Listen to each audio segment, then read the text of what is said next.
Hey guys, this is Three Guys. I'm Ryan Carroll, I'm Kai Hugh.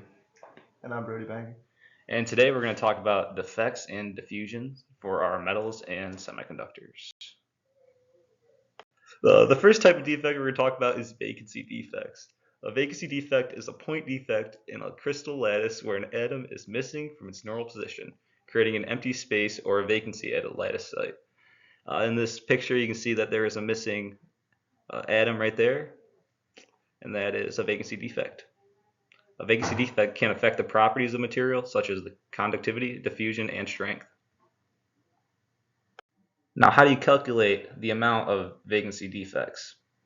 To calculate this, use the formula number of vacancy defects equals the number of sites times e to the negative energy of the vacancy defect over Boltzmann's constant times temperature in Kelvin. So for copper, we found first the number of sites using Avogadro's constant, 6.022 times 10 to the 23 atoms per mole, and multiplied this by the density of copper, which is 8.9 grams per centimeter cubed, over the molar mass, which is 63.5 grams per mole. Now we have the number of sites for copper, and then we plug this into the formula for the number of vacancy sites, which we end up getting about 4.05 times 10 to the 7 vacancies per centimeter cubed. Doing a similar process over on the right side for titanium, we found that the number of sites equals 5.66 times 10 to the 22 atoms per centimeter cubed, and we found that the energy is about positive 0.096 electron volts, and the number of vacancy sites is 2.59 times 10 to the 6 vacancies per centimeter cubed. Next, we're going to talk about Schottky defects. Schottky defect is a point defect where an equal number of cations and anions are missing from the original sites. Schottky defects reduces density and affects the material's properties. To calculate the number of Schottky defects, we use the equation number of Schottky defects equals number of sites times the exponential of negative energy over 2 times Boltzmann constant times temperature. To find the number of sites, we use the equation number of sites equals density times Avogadro's constant over molar mass. For lead, we found the number of sites to be 3.3 times 10 to the 22 atoms per centimeter cubed. We plugged that into the equation, and our energy was 1.2 electron volts, and we used the temperature of 294 Kelvin for room temperature. We found the number of Schottky defects to be 2 times 10 to 12 defects per centimeter cubed. For tellurium, we repeated the same process, and we found the number of sites to be 2.9 times 10 to the 22 atoms per centimeters cubed. Number of Schottky defects was 3.5 times 10 to the 10 defects over centimeters cubed. Next, we're going to talk about Frenkel defects. Frenkel defects is a defect that occurs when an atom or ion leaves its original site into an interstitial site. This creates a vacancy at one site and an interstitial at a nearby site. To calculate Frenkel defects, we found the number of Frenkel defects is equal to the number of sites times the exponential of negative energy over 2 times Boltzmann constant times temperature. Boltzmann constant is equal to 8.617 times 10 to the negative 5th electron volts over Kelvin. And we used room temperature, which is equal to 296 Kelvin. For lead, we used this equation and we plugged in the values, and we got a value of 3.62 times 10 to the 16 defects per centimeters cubed. For tellurium, we repeated the same process and got 1.00 times 10 to the 14 defects per centimeters cubed. Now, Brody, what is diffusion? That's a great question, Ryan.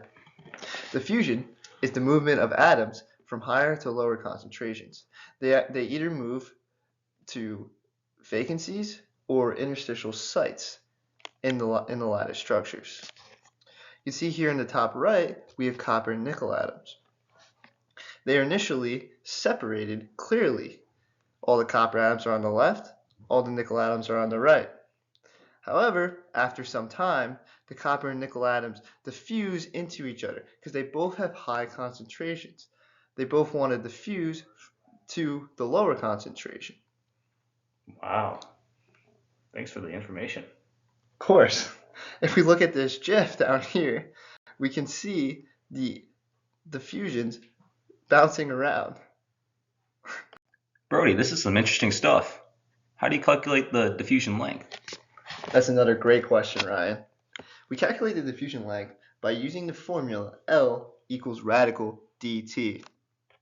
We calculate d, the diffusion coefficient, by the equation d equals d naught exponential of negative qd, which is the energy for the diffusion, divided by k, which is Boltzmann constant, and T, which is temperature. For this problem, we will find the diffusion of a carbon atom in titanium for 1 minute at both 300 Kelvin and 600 Kelvin. So on the left, we can see the diffusion of carbon in titanium after 1 minute at 300 Kelvin. We calculate the diffusion coefficient to be D equals 9.85 times 10 to the negative 36 meters squared per second. We then can plug that information in to our equation for diffusion length, which is L equals radical D over T, where T is 1 minute. So we want to compute that in seconds so the units can cancel. Doing that, we get our diffusion length to be 2.43 times 10 to the negative 17 meters. Following a similar method on the right side, we first calculate our diffusion coefficient to be D equals 7.02 times 10 to the negative 20 meters squared per second. Then plugging into our equation for diffusion length, we get our answer to be 2.05 times 10 to the negative 9 meters. Wow. Can you show me another example of diffusion length? Absolutely, Ryan. We can look at the diffusion of silicon atom in lead for 1 minute at 300 Kelvin and 600 Kelvin. So on the left here, we can see the diffusion at 300 Kelvin. Using the same process that we did on the other page, we can first calculate the diffusion coefficient. We research D naught and the activation energy for the diffusion, negative Q sub D. Plug those in, solve for D, and we get 2.41 times 10 to the negative 16 meters squared per second. L then equals radical dt. We just calculated D, so we can plug that in. And then T is 1 minute.